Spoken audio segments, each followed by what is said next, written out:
अस्सलाम वालेकुम दोस्तों।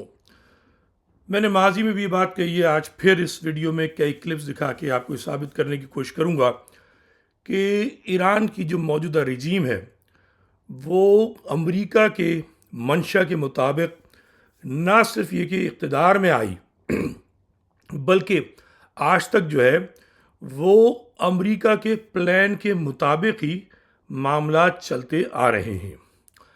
आखिर में हम अपनी बात करेंगे कि मुस्तक़बिल में क्या होता हुआ नज़र आ रहा है, मगर सबसे पहले जो है हम आपको 2-3 क्लिप दिखाएंगे। तो ये क्लिप सुनिए पहले। Stayed in office that you would not have allowed the Shah to fall? I would not have, no. I would have been steadfast throughout. I would have made it very clear down through the bureaucracy that there was to be absolutely no contact with those that were trying to overthrow him. रोकूंगा मैं इस clip को, जो लोग अंग्रेज़ी नहीं समझते हैं उनके लिए, वरना बेशतर तो माशाल्लाह सारी ज़बानें समझते हैं। ये रिचर्ड निक्सन से गुफ्तगू हो रही है और रिचर्ड निक्सन ये कह रहे हैं कि मैं अमरीकी ब्यूरोक्रेसी के लिए कह रहे हैं कि वो यानी नौकरशाही अमरीका की, कि मैं कभी उनको इस बात की इजाज़त नहीं देता कि वो शाह ईरान के मुखालिफिन जो हैं उनसे राब्ते में आए और शाह ईरान को ओवरथ्रो किया जाए। आ रही बात समझ में? अगर मैं गलत कह रहा हूं तो दोबारा एक बार और सुन लीजिए। Would not have allowed the Shah to fall? I would not have, no. I would have been steadfast throughout. I would have made it very clear down through the bureaucracy that there was to be absolutely no contact with those that were trying to overthrow him.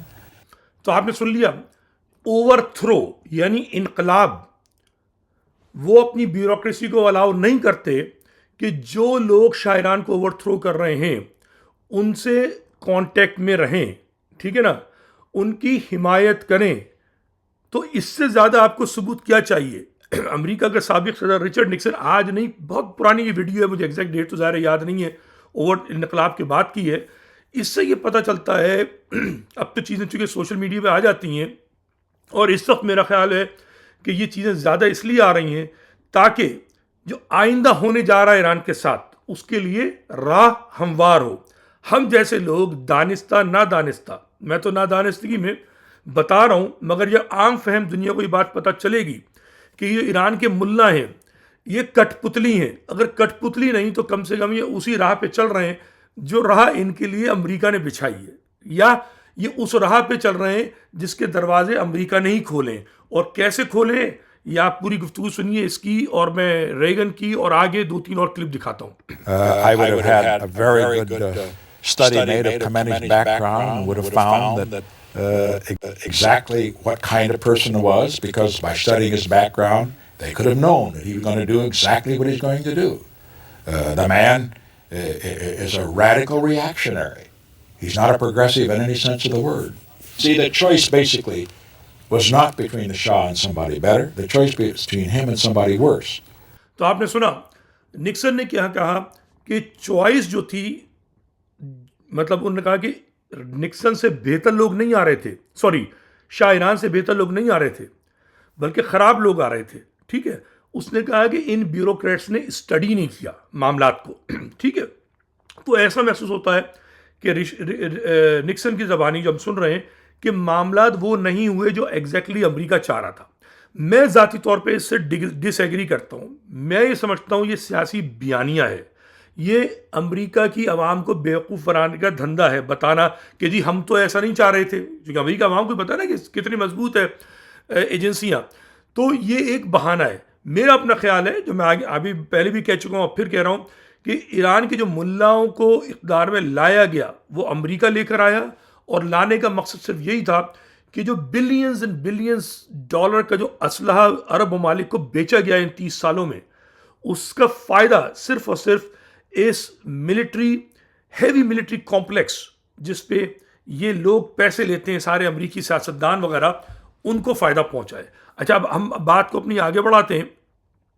ये सुनिए आप। Because someone didn't meet exactly our standards of human rights, even though they were an ally of ours, instead of trying patiently to persuade them to change their ways, we have, in a number of instances, aided a revolutionary overthrow which results in complete totalitarianism. आपने सुना, जो revolutionary overthrow हुआ है उसकी America ने मदद की है। ठीक है, ये तो अमेरिका कह रहा है ना खुल का। अब मुझे बताइए, जो लोग समझ रहे हैं कि खुमैनी जो थे, जो 15 साल जिला वतन रहे इराक में और ठेंगा कुछ नहीं कर सके, ठीक है, 1 साल गए या 2 साल, मुझे एग्जैक्टली याद नहीं है, फ्रांस में जो वो गए, तो बहुत बेवकूफ़ होगा कोई समझता है कि वो बिला वजह फ्रांस गए और फ्रांस में उनके अमरीकी राब्ते नहीं हुए होंगे। कोई बेवकूफ़ ही होगा जो समझेगा कि खुमैनी साहब जो पेरिस से फ्लाई करके ईरान आ गए बगैर किसी खतरे के। अमेरिका इतना कमज़ोर था कि उनका बाल भी बीका नहीं कर सका। मैं नहीं मानता। ये सब प्लानिंग का हिस्सा था। ये इकरार किया जा रहा है, सुन लीजिए दोबारा। Trying patiently to persuade them to change their ways, we have, in a number of instances, aided a revolutionary overthrow which results in complete totalitarianism instead for those people. And I think that this is a kind of a hypocritical policy when at the same time we're maintaining a détente with the one nation in the world where there are no human rights at all, the Soviet Union. That's a 1980 presidential debate. He's calling out Carter in this debate, and then the second part is even clearer than this one, if you can play the second one. I did criticize the president because of our undercutting of what was a stalwart ally, the Shah of Iran. The Shah had done our bidding and carried our load in the Middle East for quite some time. And I did think that it was a blot on our record that we let him down. Have things gotten better? The Shah, whatever he might have done, was building low-cost housing, had taken land away from the mullahs and was distributing it to the peasants so they could be landowners, things of that kind. But we turned it over to a maniacal fanatic who has slaughtered thousands and thousands of people. तो आपने गुफ्तगू सुनी कि Reagan अपनी presidential debate में, जो 80s की बात है, ये बता रहा है कि ये गलत फैसला था। जो मैं अगेन फिर वही कहूँगा, ये सियासी बयान है, सियासी बयानबाजी है। इनके अहदाफ मुकम्मल हो गए थे। जो ईरान के मुल्लाओं को काम करना था वो कर रहे थे। ये वही कहानी है अलकायदा वाली और तालिबान वाली, जो कि हिलरी क्लिंटन ने कहा कि जी हम नहीं पैदा किए, हमसे गलती हो गई। भैया, आपसे जब तालिबान बनाने की, मुजाहिदीन की गलती हुई तो आप सब्र कर लेती। आपने आईसिस क्यों बनाई? आपने कज़ाफ़ी का तख्ता क्यों उल्टा? इसका मतलब है कि आप बार बार गलती करके वो गलती दोबारा दोहराते हैं। वो गलती नहीं होती, वो आपका सियासी बयानिया होता है। आप असल में मफादात अपने हासिल करते हैं, विच इज़ ओके। अब पावर है, अमेरिका जो चाहे करे, वो बाप है पूरी दुनिया का। लेकिन ये अमेरिका भी नहीं है। मैं पहले भी कई बार कह चुका हूँ, आजकल अमेरिका बड़ी परेशानी में है। ट्रंप जो है यहाँ पे तकरीबन इनकलाब लेकर आ चुका है। ट्रंप से पहले बाइडेन की यही पॉलिसीज थी जिसकी एक तरीके से रेगन साहब मजम्मत कर रहे हैं। जो यूक्रेन में हो रहा है, जो सीरिया में हुआ है, उससे पहले ओबामा ने जो कुछ किया, उससे पहले बुश ने जो किया, ये ग्लोबलिस्ट एलीट है, ये खेल खेलते हैं। ट्रंप इसके हक में नहीं है, चूंकि अमेरिका को इससे नुकसानात बहुत ज़्यादा हो रहे हैं। आगे बात सुनिए। When you see Reagan saying that in the 1980 debate, then, you know, he gets elected. The moment he does, within minutes, Khomeini releases prisoners of war because they had that level of fear with them. So आपने सुनी ये गुफ्तगू कि, और हम सब जानते हैं कि जो हॉस्टेज थे, हॉस्टेज क्राइसिस, वो ख़त्म कैसे हुआ? जैसे रेगन हुकूमत में आया तो वो सारे कैदी जो जिम्मी कार्टर के ज़माने में नहीं रिहा हो रहे थे, वो फ़ौरन रिहा कर दिए गए। ठीक है, तो जो चमत्कार हुआ है, जो मुआज़ा हुआ है, आप क्या समझते हैं कि अचानक खुमैनी साहब का दिल जो था नरम हो गया था? नहीं, ये हॉस्टेज क्राइसिस ऐसे ही थे जैसे 9/11 हुआ। ठीक है, आज पूरी दुनिया, अमेरिका के अंदर बेशतर लोग डिबेट कर रहे हैं। वो पूछ रहे हैं कि सिस्टम बता रहे हैं कि जो पिलर्स थे उन क्या कहते हैं बिल्डिंग्स के, वो इतने कमज़ोर नहीं थे कि एक जहाज़ और फ्यूल से वो पूरी ढह जाती। बाकायदा प्लानिंग हुई है। ये मुतालबा किया जा रहा है कि 9/11 के पेपर जो है रिलीज़ किए जाएं। सदर कैनेडी का जो कत्ल हुआ है उस पर कई सियासतदान कह चुके हैं कि ये अंदर का काम था, अमरीकी एजेंसियों का काम था। ठीक है, तो बात यह है कि जो एजेंसियां ये सारे काम करा सकती हैं, अपने सदर को कत्ल करा सकती हैं, अपने बिल्डिंग गिरा सकती हैं, तो वो हॉस्टेज क्राइसिस में कौन सी बड़ी बात है? उन्होंने कहा पड़े रहने दो उनको कुछ अरसे के लिए, बाहर तो आ ही जाएंगे।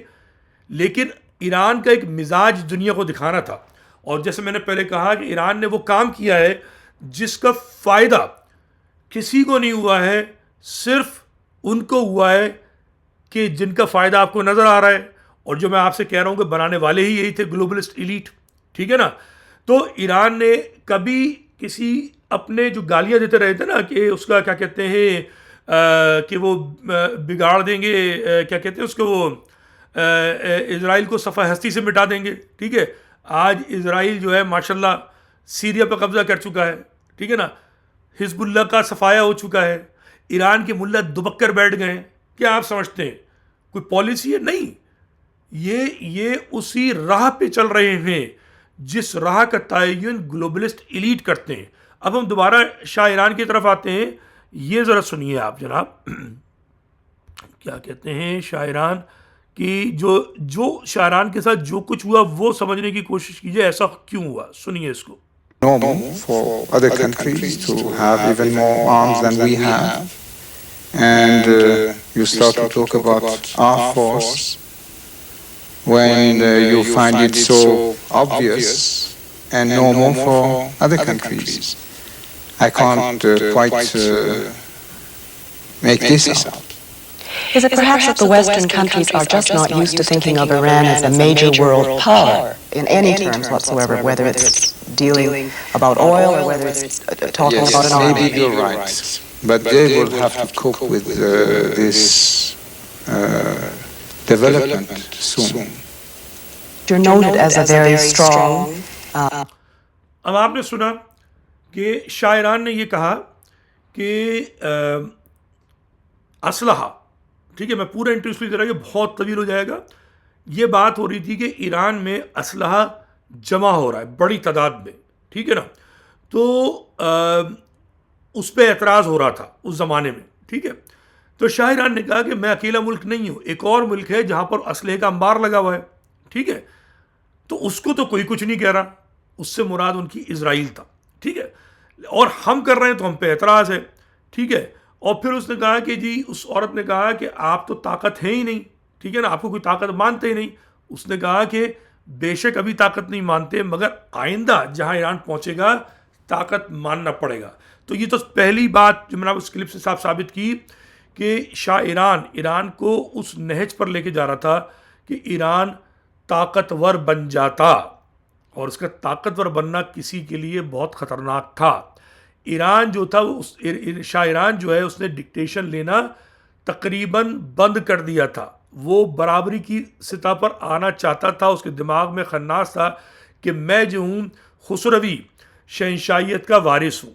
वो ये भूल गया था शहंशाह ईरान कि वो एक कठपुतली बादशाह था जिसे अमेरिका ही लेकर आया था 20 साल पहले, ठीक है। वो ये भूल गया था कि जो इलेक्टेड गवर्नमेंट थी ईरान की, मेहदी मुसद्दक की, वज़ीर आज़म की, उसको चिटकी बजाने में अमेरिका ने लपेट दिया था और इसको लाके मुसल्लत कर दिया था। अब ईरान जो है वाकई अपने आप को ये शाह ईरान शाह समझ रहा था। और थोड़ी सी और गुफ्तगू करते हैं, फिर अगले क्लिप की तरफ जाते हैं। Authority figure in Iran, and yet you're extremely popular with the people. Somebody said to me that if there were a referendum held tomorrow, 90% of the people would vote yes for the Shah and all his policies. Why then do you need to be so authoritarian if you have this kind of popular support and warmth for Well, it? first of all, it's more than 90%. Secondly, what do you call authority? To enforce the law? To make such fantastic, drastic changes without bloodshed? तो आपने सुना, उस औरत ने अब एक इल्ज़ाम लगाया, और ये जब कहीं पर भी रिजीम बदली जाती तो उस पर इल्ज़ाम लगाए जाते हैं। सद्दाम पे भी इल्ज़ाम लगाए गए, लगाए नहीं गए, क़ज़्ज़ाफ़ी पे भी इल्ज़ाम लगाए गए। इल्ज़ाम लगाकर फिर रिजीम चेंज का बहाना आता है। अब इस इंटरव्यू के ज़रिए, और यकीनन उस ज़माने में दीगर अखबार भी इल्ज़ाम लगा रहे होंगे कि शाह ईरान बहुत जालिम है, ठीक है। अच्छा, जालिम के साथ साथ उसने ये भी एक्नॉलेज किया कि शाह ईरान 90% से ज़्यादा पॉपुलर था इस वक्त, ठीक है। ये ओवरथ्रो होने से पहले की बात है, इनकलाब से पहले की बात है, कोई 1 साल पहले की बात होगी, ज़्यादा नहीं लग रही, क्योंकि सिर्फ 1-1.5 साल में इनकलाब आया है। ऐसा नहीं था कि ये 10 साल से तहरीक चल रही है, नहीं, 15 साल से खुमैनी साहब जिलावतन थे, कुछ नहीं हो रहा था, ठीक है, उनकी जान बख्शी की थी, इसने शाह ईरान ने उन्हें वहाँ भेज दिया था। वो खामोशी से एक मदरसा चला रहे थे, थ्योरीज पेश करते थे, कोई लेवल नहीं था। फिर अचानक 1 साल पहले सब कुछ 1-2 साल में हुआ है। मैं अभी इन्फ्लेशन पे एक थोड़ा सा क्लिप और दिखाऊंगा कि जब शाह ईरान ने आंखें दिखाई हैं ग्लोबलिस्ट इलीट को, जिसको आप अमेरिका कहते हैं, तो फिर डंडे पड़ना शुरू हुए। फिर देखिए, असलहे का इल्ज़ाम आप सुन चुके, अब दूसरा इल्ज़ाम ये आ गया कि आप रियाया के साथ जुल्म कर रहे हैं, ठीक है ना, सख्ती की जा रही है। तो उसने कहा कि मैं ब्लड शेड किए बगैर, ठीक है ना, कानून पे अमल दरामद कर रहा हूं। यानी इसका मतलब है, ये उस जमाने की बात है जब मज़ाहरे और ये सब जो है ना, किसी और के पैसे पर इस्लामी इनकलाब आ रहा था, जैसे अफगानिस्तान में चार्लिस विल्सन वॉर, ठीक है, मुजाहिदीन इस्लाम ला रहे थे, किसके कहने पे? अमेरिका के कहने पर। तो खुमैनी का इनकलाब, ये जो मैं आपसे बता रहा हूं बात, वो अमेरिका के प्लानिंग के तहत आया था, इस शाह ईरान के खिलाफ, जिसको खुद जो है उसको भी अमेरिका ही लाया था, ठीक है। अब आगे सुनिए इसकी बात को, इसको हम यहां रोक देते हैं। It or not. You can't keep on the way you were doing because the old way was a little exaggerated. Do you think our inflation in the Western world is our own fault? Not mine, because it started well before we increased the price of oil. You built your progress and your affluence at our expense. So you can't say that we increased the price of oil all of a sudden, because for 20 and some odd years, maybe 24 years, we have just been terribly exploited. आपने सुनी गुफ्तगू, तो ये वही interview है, उसका connection है, clip निकाला है। ये इनकलाब ईरान से पहले शाह ईरान के खिलाफ, एक तो मैंने बता दी कि साजिश किया थी कि असलहे के अंबार लगा रहा है, एक ताकत बनना चाह रहा है। वो कबूल नहीं था कि ईरान एक ताकत बने, सरकोबी की गई। दूसरा क्या था कि प्रोटेस्ट जो शुरू कराए गए, वो कराने वाली हाथ वही थे जो हर जगह किसी भी तख्ता उलटने से पहले हालात ऐसे करते हैं, अरब स्प्रिंग वाले, ठीक है ना। तो ये हालात उसके लिए पैदा किए गए, वो 90% पॉपुलर था। अब तीसरी अहम बात कि इन्फ्लेशन उस ज़माने में अमेरिका में, पूरी दुनिया में बढ़ रही थी, ठीक है। तो ऑयल प्राइसेस ज़बरदस्ती कंट्रोल करके कम रखी थी। तो यानी जो ऑयल प्रोड्यूसिंग कंट्रीज थे वो ज़्यादा कुछ कर नहीं सकते थे। शाह ईरान वो शख्स है जिसने, जो ओपेक ममालिक हैं, इनको हौसला दिया कि कीमतें बढ़ाओ, और उस पर ये गुफ्तगू हो रही है। और वो ये कह रहा है कि हमें 20-25 साल जो है हम पे बड़ा जुल्म हुआ है, ठीक है ना, हमें प्राइसें नहीं बढ़ाने दी गई हैं, हमें मैनिपुलेट किया गया है, हमें जो है इस्तेमाल किया गया, ये बातें कर रहा है। सुनिए मजीद। In a very mean way. But weren't you a kind of partner to that exploitation when you signed the oil agreement of 1954, for instance? Well, we had no choice. What else? We were starving,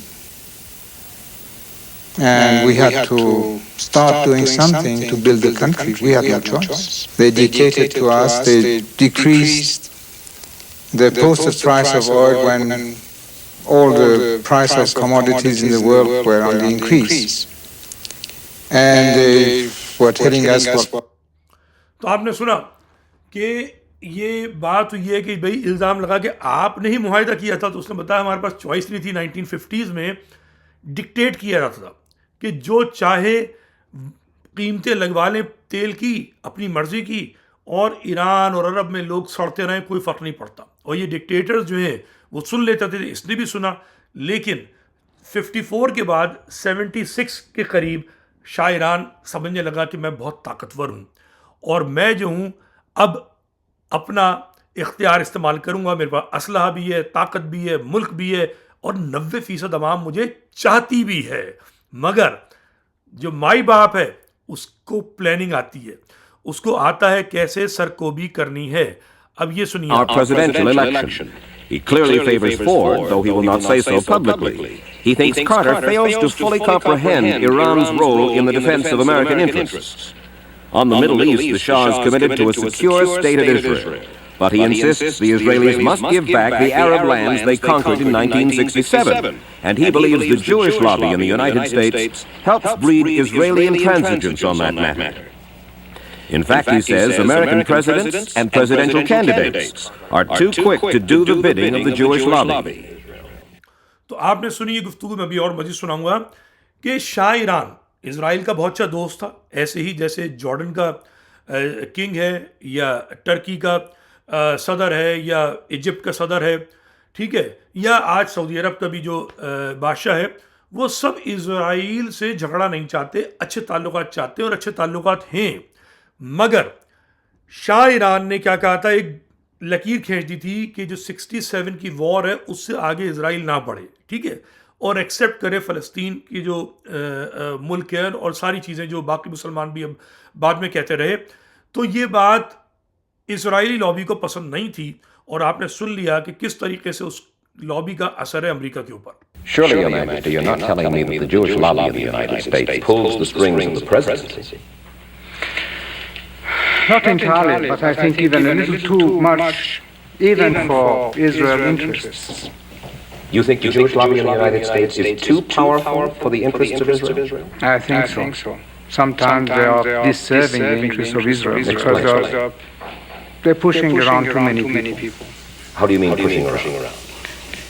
Well, pressuring, they have many means at their disposal. They are putting up pressure on many people.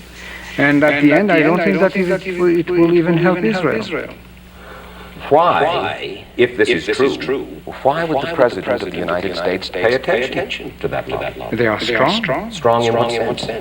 They are controlling many things. Controlling what? Newspapers,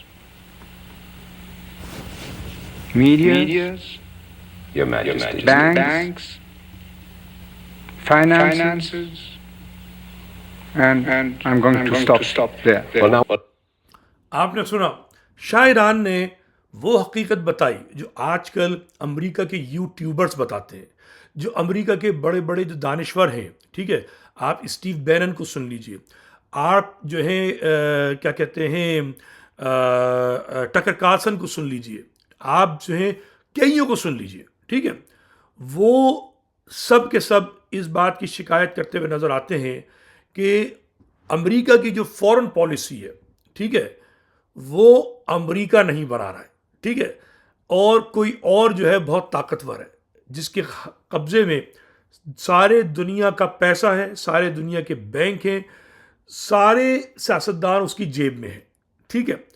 और इस पे मैं एक छोटा सा जिक्र करता हुआ चलूँ कराची के हवाले से, आपने BCCI बैंक और आगा हसन आब्दी का नाम सुना होगा। आगा हसन आब्दी साहब को एक बार तो सिंध के नस्ल परस्त भुट्टो ने बेड़ा गर्क किया, उनका मेरे ख्याल में यूनाइटेड बैंक था, प्राइवेट बैंक, उसको हथिया लिया, कौमिया लिया, उनको कंगाल कर दिया।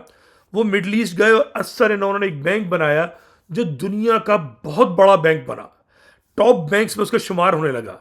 मगर आगा हसन आब्दी साहब ये भूल गए कि वो जिनसे मुकाबला करने जा रहे हैं वो उनको बर्दाश्त नहीं करेंगे, और फिर यही हुआ कि उनके बैंक पे ऐसे इल्ज़ामात लगे जो इल्ज़ामात तकरीबन हर बैंक पे पूरे उतरते हैं, मनी लॉन्ड्रिंग वगैरह, और उसके बाद उनके बैंक को लपेट दिया गया।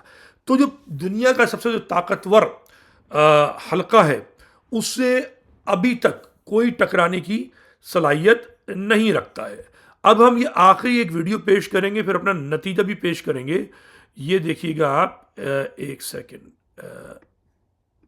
ये देखिए। Visit the Iranian Crown Prince Reza Pahlavi spends his third day in Israel. He already visited Yad Vashem, Israel's Holocaust Memorial, the Western Wall, met with the Israeli President and Prime Minister. And his mission is to present a different perspective on the Iranian people and to showcase that the current regime, the Islamic Republic, does not represent the Iranians that once had great relations with Israel.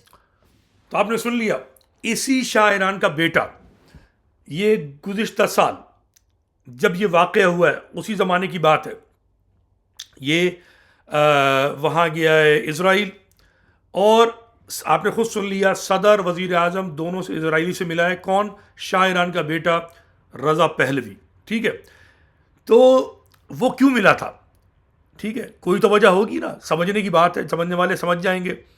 उसके बाद फिर हमने क्या देखा है कि यही लोग जिन्होंने आईसिस बनाई, जिन्होंने अलकायदा बनाई, दाइश, अचानक जब ट्रंप आया वो नॉन इंटरवेंशनलिस्ट था, जो नहीं चाहता था कि अमेरिका दुनिया की जंगों में शरीक हो या दुनिया में उसके शहरी मरे जाकर, उसने सब कुछ लपेट दिया।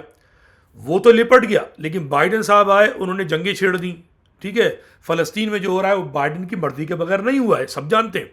यूक्रेन में जो हो रहा है वो बाइडेन की पॉलिसी है। और ऐसे ही टर्की, जो हमारे अहले सुन्नत दोस्त जो हैं वो उसको पता नहीं क्या समझते हैं, वो बदमाश नंबर 1 है। उसने ये सारी आईसिस थी, उसकी ट्रेनिंग अमेरिका के साथ मिलकर उसने की, उसने उनको नया यूनिफॉर्म दिया और उनको अब सूट पैंट पहनाकर सीरिया में भेजा। इन्हीं लोगों ने डिक्टेट किया, रशिया को समझाया कि भाई मियाँ हम तुम्हारा वहाँ झगड़ा ख़त्म कराएंगे। अभी आकर अभी ट्रंप साहब जो आए, मेरे ख्याल में उन्होंने मिल मिलाकर तय कराई है कोई चीज़, यकीनन तय कराई है कि यूक्रेन में हम तो ऐसे हालात करेंगे जो तुम्हारे लिए काबिल कबूल हो। अब मिडल ईस्ट से तुम निकलो, मिडल ईस्ट से निकलो, ठीक है। अच्छा, मिडल ईस्ट से की भी एक चीज़ और बता दूं जो अहम लोगों को समझने की ज़रूरत है। अब हम कंक्लूड करेंगे थोड़ी देर में। देखिए, कोई भी जो बात हम करते हैं ना, ये सोचिए जो आज जो इस्लामी ममालिक करते नहीं, ममालिक हैं क्या? देखिए, आज से 105 साल पहले तक, ठीक है, ये खिलाफत उस्मानिया थी, कोई मुल्क नहीं था। एक तरफ ये मुगलों की राजधानी थी जो ख़त्म हो गई थी, ब्रिटिशर्स आ गए थे, और खिलाफत उस्मानिया कायम थी। बरतानिया, फ्रांस और रशिया, तीन ने मिलकर मीटिंग की, ठीक है। जंग अजीम अव्वल से पहले नज़र आ रहा था उन्हें कि हम जीत जाएंगे, और वो जीत भी गए। खिलाफत उस्मानिया बहुत कमज़ोर थी, तरक्की नहीं कर पाए थे, पढ़ लिख नहीं पाए थे, टेक्नोलॉजी नहीं थी, ज़िल्ल ख्वार होना उनकी मुकद्दर में था, ठीक है। तो इन्होंने ये तय किया था कि खिलाफत उस्मानिया पे हम कब्जा कर लेंगे मिलजुल कर, और ये हम आपस में इलाके बांट लेंगे, ठीक है ना। तो उन्होंने ये इलाके बांटे। ये जो इन्होंने इलाके बांटे हैं उनको ऐसे बांट रहे थे कि फ्रांस ने अपने हिस्से की जगह लेनी थी, बरतानिया ने अपनी लेनी थी, और रूस ने अपनी। तो जब मैं उसकी तफसील में अभी नहीं जाऊंगा, फिर दूसरी जंग अजीम में अमेरिका इनके साथ आ गया, ठीक है। अमेरिका साथ आया तो अमेरिका ने इस कब्जे के खिलाफ बात की और कहा इनको आज़ाद कर दो और हम पीछे से कंट्रोल करेंगे। और फिर आपने ये देखा कि पहली बार सीरिया बना, लबनान बना, इराक बना, सऊदी अरब बना, उर्दन बना, ये सारे इलाके बने, इजिप्ट वगैरह, ठीक है। इनके अपने अपने इंटरेस्ट थे। इजिप्ट से सुएज कनाल खुद चुकी थी उससे पहले। तो ये सारा इकोनॉमिक और पावर का ये झगड़ा था, ठीक है। और जाहिर सी बात है जो इकॉनमी की जो जिसको कहते हैं ना कि वो मेन जो चीज़ है, क्या कहते हैं, स्पिंडल कह लें या मैं क्या लफ्ज़ इस्तेमाल करूं, कि जो जिस पे जो महवर होता है हर चीज़ का, वो बहरहाल सहूनियों के पास था। सारे बैंक उनके पास थे, रॉथस्चाइल्ड कह लें, रॉकफेलर कह लीजिए, जो भी कह लीजिए, साइंसदान सारे वही थे। एटॉमिक बॉम्ब जो बन सकता था वो उनके दिमाग थे। तो उनकी सुनवाई बहुत ज़रूरी थी, और वो चाहते थे कि अपना उनका मरकज़ हो, उनका अपनी जगह हो। और मैं यहाँ थोड़ा सा मुसलमानों को बार बार समझाता रहा हूँ कि कुरान के मुताबिक भी यरूशलेम यहूदियों का मरकज़ है, ठीक है। और हम ये भुला बैठे थे, हम जो है वो उसको क़िबला साबिक़ की बजाय क़िबला अव्वल कहना शुरू कर दिया।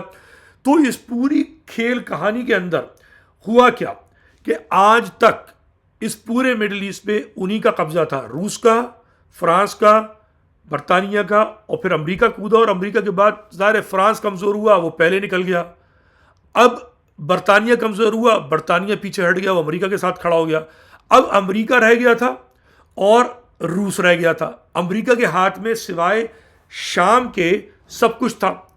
इस दफ़ा रूस भी फारिग, ठीक है। और ये डील बनी। बशर अल असद साहब खामोशी से निकल गए, ईरान भी खामोशी से। जितने ज़ैनबियून और जितने जिहादी कि जी लब्बैक या ज़ैनब, लब्बैक या ज़ैनब, हम मज़ार का दिफा करेंगे, मज़ार को ताला लगाया और निकल गए।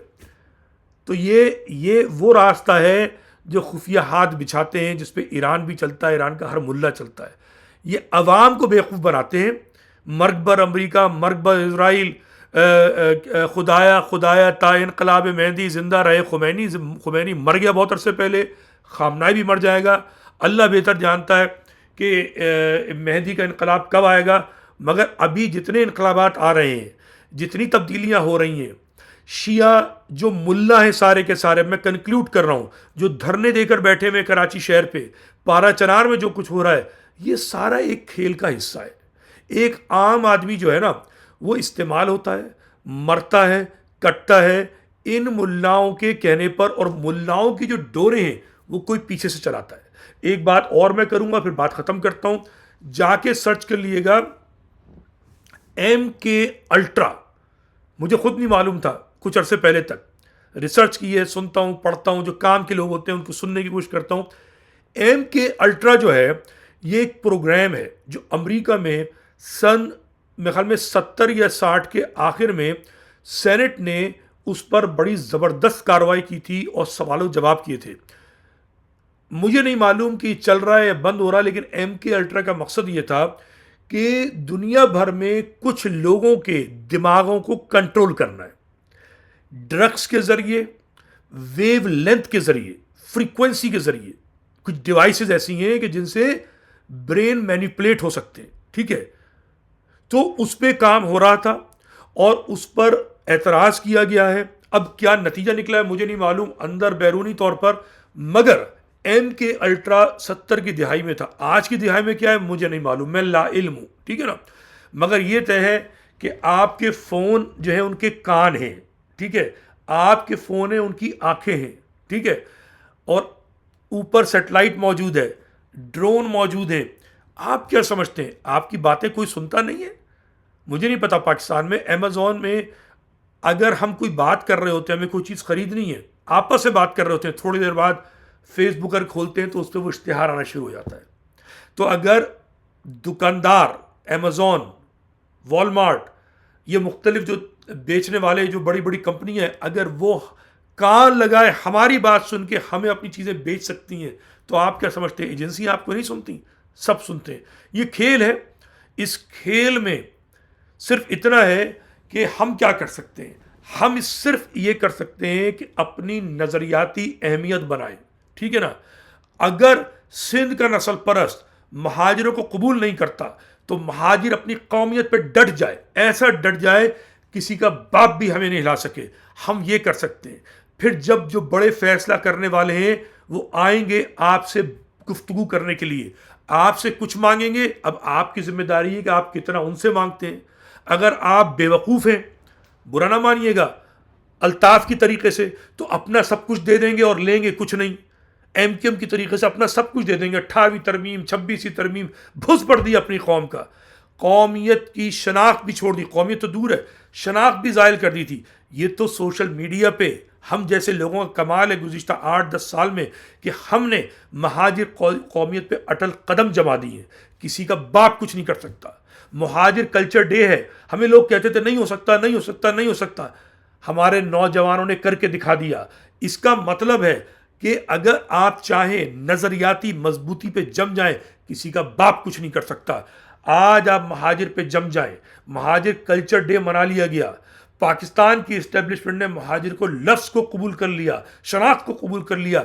एक वक्त आएगा आपकी कौमियत भी कबूल की जाएगी। और जो सिंध के लोग हैं, मैं उनको ये पैगाम दे रहा हूँ आखिर में कंक्लूजन, कि तुम बंद कर दो ये महाजिर को सिंधी बनाने का जो तुमने जो फार्मूला बनाया हुआ ना, जुल्म, ज्यादती, बर्बरियत, बदमाशी, गुंडागर्दी, डकैती, बंद कर दो इसको। आओ महाजिर कौमियत को तस्लीम करो।